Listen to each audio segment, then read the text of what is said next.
Hakikaten ben de geldik geleli bir çaba, bir ayağım Ankara'da, bir ayağım burada tek ve bir önceliğimiz var dedik. İnsanımızın kalıcı konutuna erişmesi, insanımızın kalıcı iş yerine ulaşması. Ne zaman burada inşaatlar yükselirse halkın morali, motivasyonu o zaman yükselecek. Haftada 2-3 tane TOİK ihalesi yapılıyor ve bütün hepsi planlandı değerli arkadaşlar.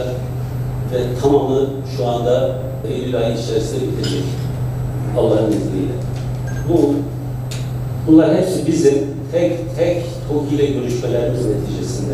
Battal Gazi Yeşilyurt, depremde zarar gören yerlerin kanalizasyon hatlarının yenilemesi, Doğanşehir kanalizasyon korektör hattının yenilemesi, köy konutları için yatırım yapılması. İnsanlarımızın talep ettiği şey var.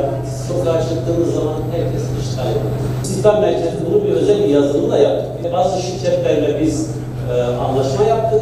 Tek adımda çözüm merkezi kurduk. Gerçekten vatandaşımız her türlü sorun, derdini anlatıyor. Çok güzel sonuçlar alıyoruz. Büyükşehir Belediye Başkanımızın ev sahipliğinde kıymetli basın mensuplarımıza bir araya geldik. Sağlıklı, demokratik bir toplumda basın olmazsa olmaz. Yani dünyada gelişmişlik sıralamasına baktığımızda ülkeleri sıralarken basın özgürlüğünün düzeyine de bakarak bir değerlendirme